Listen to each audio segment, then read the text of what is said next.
আসসালামু আলাইকুম।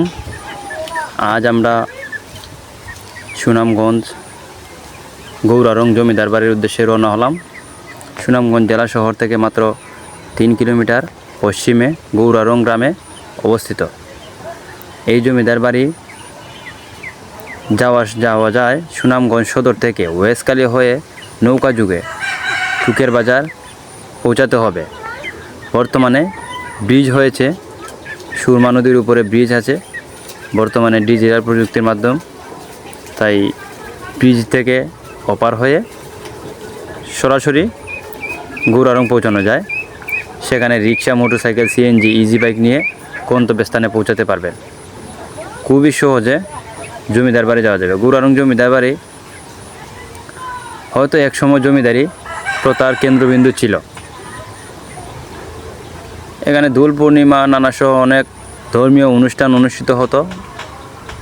আমাদের জানা মতে 1971 সালে পাক বাহিনীর বাড়ির মূল ফটক সহ বেশ কিছু স্থাপনা ধ্বংস করে বর্তমানে জমিদার বাড়ির উত্তরাধিকারীরা এখানে বসবাস করেন না। তো আমরা সেখানে ভিজিট করতে যাচ্ছি। রাস্তার আশেপাশে খুবই সুন্দর ওয়েদার, খুবই সুন্দর নির্মম সবুজ ঘেরা লতাপাতা গাছ অনেক কিছু। সো আপনারা দেখতে পাচ্ছেন খুবই সুন্দর মনোরম পরিবেশ, খুবই সুন্দর একটি রাস্তা। গ্রাম এর মাঝখান দিয়ে বয়ে গেছে সেই রাস্তাটা।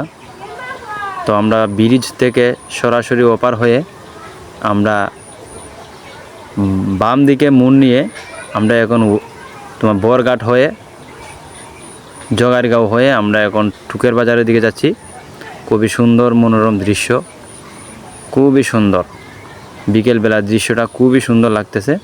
তো বলতে বলতে আমরা এখন জমিদার বাড়ি পৌঁছে গেলাম।